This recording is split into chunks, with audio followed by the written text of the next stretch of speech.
Cowboys and Aliens opening this weekend. It's a movie about cowboys and aliens. It's a film by Steven Spielberg, but did you know that the cinematographer is Filipino? That and more as Kababayan LA starts right now.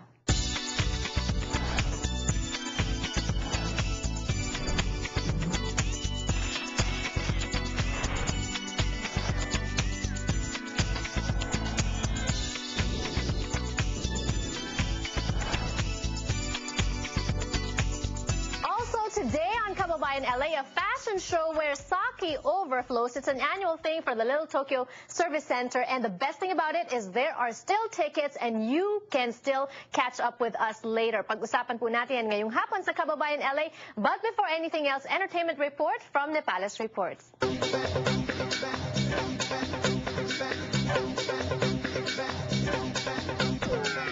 Magandang hapon sa iyo, Ruben Nepales, ang ating kababayan sa Hollywood Foreign Press Association. It's been a while. We've missed you. Thank you so much for finally making time for us again. Same here, Glenelle. I missed being in the... I'm glad to be back. Kumusta mga kababayan? Ayan, marami pong paglalakbay ang ginawa ni Ruben Nepales. Maybe later on we're going to be trying to talk about that. But first, Ruben, is it going to be Kababayan versus Kababayan sa box office this weekend? In a way, kasi may dalawang movies na malaki featuring our kababayan. Una yung Cowboys and Aliens, featuring the cinematography of Matthew Libatic, at saka yung isa yung Crazy Stupid Love, which stars Emma Stone and Steve Carell and Ryan Gosling, pero magkasama din ang ating kababayan na si Liza Lapira. Okay, let's first talk about this movie by Matthew Libatic. It's a Steven Spielberg film. At ang naririnig ko, all praises ang mga malalaking artista for our kababayan Matthew Libatic na naging cinematographer ng pelikulang ito. I know, it's a film, si Steven Spielberg sa mga producers. At so far, ang ganda ng mga reviews ng Cowboys and Aliens, sinisingle out din ng cinematography ng ating kababayan na si Matthew, or ang tawag sa industriya, Matty. Pati si Daniel Craig at saka si Harrison Ford, si James Bond at saka Indiana Jones, purin-purin nila si Matty. Okay, I'm so happy that you sent us, kumbaga, it's a treat, no? Kasi bago pa lang lumabas ang iyong column sa Inquirer, nababasa na natin at napapag-usapan na natin ngayong hapon sa Kababayan LA. What do they have to say about our kababayan? Interestingly, in both actors, si Daniel Craig at si Harrison Ford, both used the adjective beautiful. Ang sabi ni Harrison Ford, beautiful job ang ginawa daw ni Matty. Tapos si Daniel Craig, he shot it beautifully daw yung Cowboys and Aliens. Sabi nga ni Harrison Ford, mahirap daw i-shoot ang Cowboys and Aliens kasi maraming night scenes, pero nagawa ni Matty lahat and he did it wonderfully. Alright, for those who don't know, tungkol saan ba ang pelikulang Cowboys and Aliens? Well, unusual ito because it's a Western set in 1875, so note the date, 1875 in New Mexico. Pero biglang nag-invade ang mga aliens. So that's an interesting concept. Pinagsama ang Western at saka sci-fi. And a lot of people are saying that this could have been shot in 3D, especially ngayon, ang trend sa mga movies ay puro 3D. Isa yan ang pinag-usapan namin with Harrison Ford. Alam mo, itong dalawang ito, hindi madaldal. In fact, Harrison, every time kausap namin yan, parang awkward dahil medyo short siya.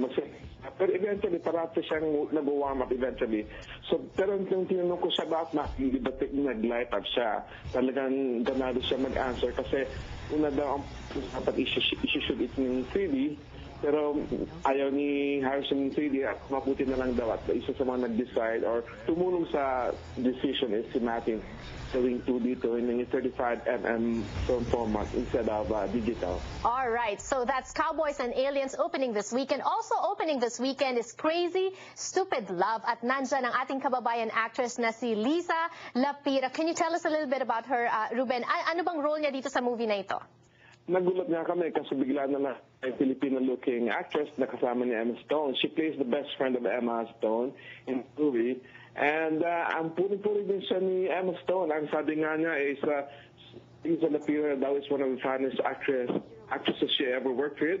She's brilliant. She deserves to be in so many movies. Liza daw is genuinely real. Okay, and have you personally interviewed Lisa? I think she's based in New York, no? Oh, I think busy siya. She does actually TV and plays, pero hindi pa namin nakakapanayam si Liza. So we're looking forward to meeting her. Exactly. By the way, Janila, sorry, andito din pala si Reggie Lee. Sa pagkakay natin, bigla na lang lumabas din ang ating kaibigan na si Reggie Lee doing a cameo. Yes, and we've had Reggie Lee also here before. We've seen Reggie Lee before sa Pirates of the Caribbean, correct? Caribbean, yes. Yes. Okay, and aside from Reggie Lee, pag-usapan naman natin ang mga boyfriends ko na iniwan ako, Ruben. Nagpunta sila ng Cancun and you met up with them. Mga 4 na hunks yan, ha? Kasama ka doon. Ayan, okay. Oh. Let's start with George Clooney. Yes, well, may pag-asa ka din nila. Bachelor ulit ang ating at most eligible bachelor, so may pag-asa ka ulit. Sabi nga niya, he's 50, he's doing fine, medyo sumasakit sa rin naman sa katawan.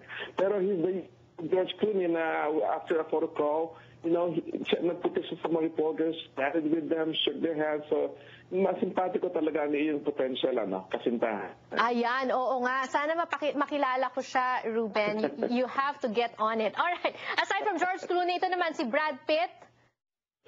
Si Brad Pitt, nandun Cancun kasi he took a break from filming it's a comedy movie to be with us, to be interviewed for the movie Moneyball, which is based on a true story. Tungkol sa mga Oakland Athletics or Oakland A's.